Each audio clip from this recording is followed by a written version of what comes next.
Assalamualaikum warahmatullahi wabarakatuh. Salam sejahtera bagi kita semua. Salam Om Swastiastu, Namo Buddhaya, dan salam kebajikan. Halo semuanya, jumpa lagi bersama aku Raisa Amira Fasori. Pada video kali ini aku akan menjelaskan salah satu tugas informatika, yakni tentang video presentasi dengan aplikasi Microsoft PowerPoint tentang laporan teknologi informasi dan komunikasi dari tugas 3 penjumlahan di Microsoft Excel. Untuk itu jangan lupa tonton videonya sampai habis ya. Sebelum kita masuk ke penjelasannya, terdapat 4 pokok pikiran yang akan kita bahas. Yang pertama ada teknologi informasi dan komunikasi yang terdiri dari 3, yaitu pengertian, contoh, dan manfaat. Yang kedua adalah penjelasan materi tugas 3 mengenai penjumlahan di Microsoft Excel. Yang ketiga ada saran, dan yang terakhir adalah kesimpulan. Poin yang pertama yang akan kita bahas adalah tentang teknologi informasi dan komunikasi.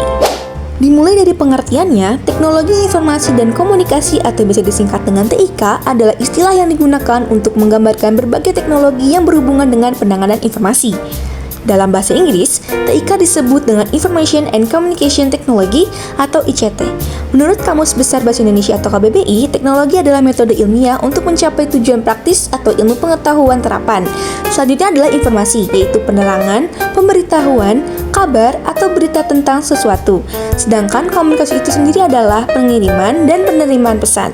Kesimpulannya, pengertian TIK adalah teknologi yang berhubungan dengan pengambilan, pengumpulan, pengolahan, penyimpangan, penyebaran, dan penyajian dari informasi. Pada dasarnya, pengertian TIK ini dapat bervariasi tergantung pada sudut pandang dan latar belakang para ahli yang memberikannya. Namun, intinya TIK ini adalah kumpulan teknologi yang digunakan untuk mengelola, menyimpan, dan menyebarkan informasi secara detail. Perlu diketahui pula, kini teknologi informasi dan komunikasi telah memengaruhi cara manusia berkomunikasi, bekerja, dan hidup. Dalam bidang bisnis contohnya, TIK telah membantu efisiensi dalam proses bisnis dan komunikasi antara pelanggan, karyawan, dan mitra bisnis. Di dalam pendidikan, TIK telah mengubah cara pengajaran dan pembelajaran, memberikan akses ke sumber daya pendidikan secara online, dan membuka peluang pembelajaran jarak jauh. Contoh-contoh dari teknologi informasi dan komunikasi adalah yang pertama, komputer, yang kedua internet yang terdiri dari situs web, blog, dan email. Yang ketiga adalah teknologi siaran langsung berupa radio, televisi, dan webcasting. Yang keempat ada teknologi penyiaran yang direkam seperti podcast, pemutar audio dan video, dan perangkat penyimpanan. Dan yang terakhir adalah telepon berupa telepon kabel, telepon seluler, satelit, visio, atau konferensi video, dan lain sebagainya.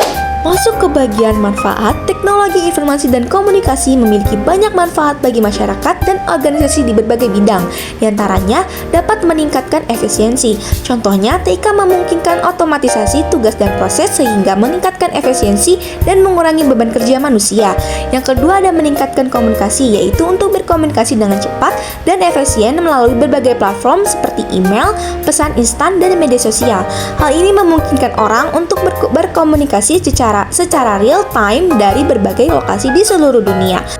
Yang ketiga ada meningkatkan akses informasi. TIK memberikan akses mudah dan cepat ke berbagai sumber informasi seperti database online, jurnal ilmiah, dan buku-buku elektronik. Hal ini memungkinkan orang untuk mengakses informasi dari mana saja dan kapan saja. Yang keempat ada meningkatkan pembelajaran. TIK memungkinkan pembelajaran jarak jauh dan akses ke sumber daya pendidikan online. Hal ini memberikan kesempatan bagi individu atau pelajar untuk belajar secara mandiri dan mengeksplorasi topik yang menarik minat mereka. Dan yang terakhir adalah membantu perbankan. TIK membantu perbankan melayani nasabah tanpa harus meminta mereka datang ke kantor cabang, seperti transaksi e-banking melalui smartphone hingga pembuatan rekening secara online.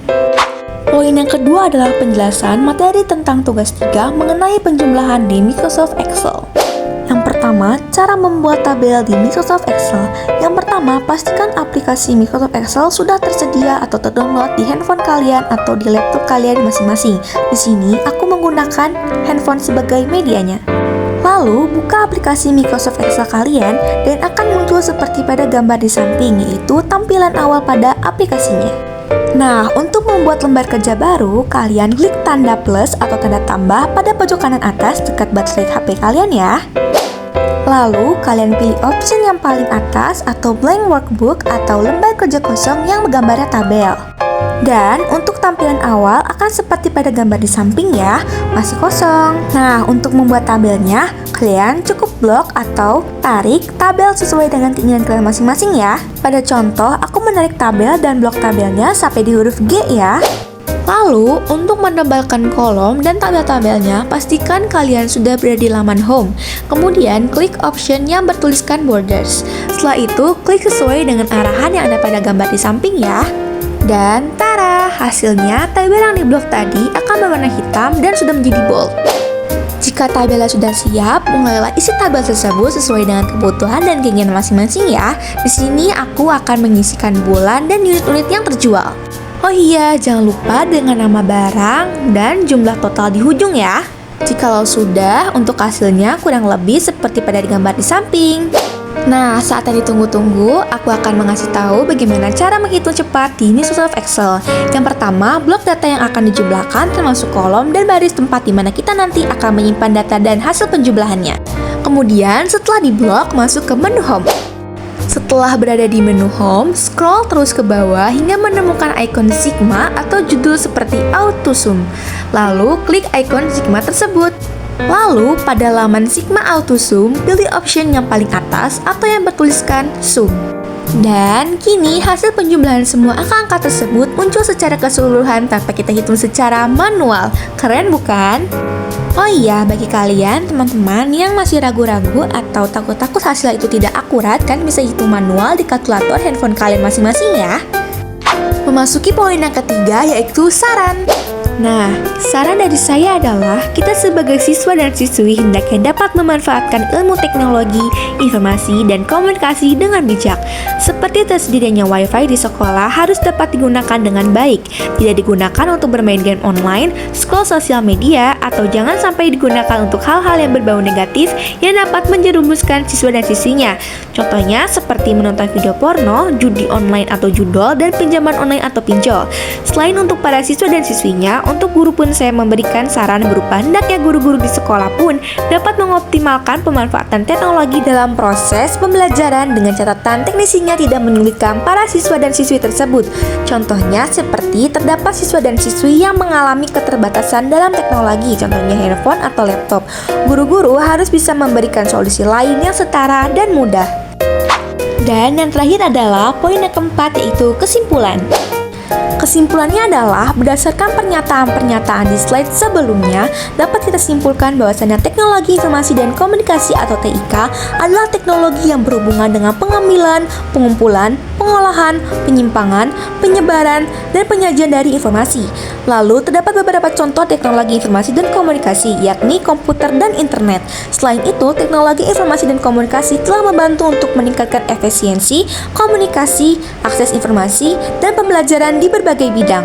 Dan yang terakhir adalah kita telah mempelajari tentang bagaimana cara membuat tabel dan menghitung cepat di Microsoft Excel dengan menggunakan handphone. Baik, demikian penjelasan video presentasi dari saya. Semoga dapat bermanfaat dan berguna untuk kita semua, khususnya teman-teman yang menonton atau menyaksikan. Mohon maaf yang sebesar-besarnya apabila dalam penyampaian presentasi tadi memungkinkan saya ada kesalahan kata atau kesalahan penyampaian yang memungkinkan menyinggung hati teman-teman semua. Sampai jumpa di video selanjutnya. Wassalamualaikum warahmatullahi wabarakatuh.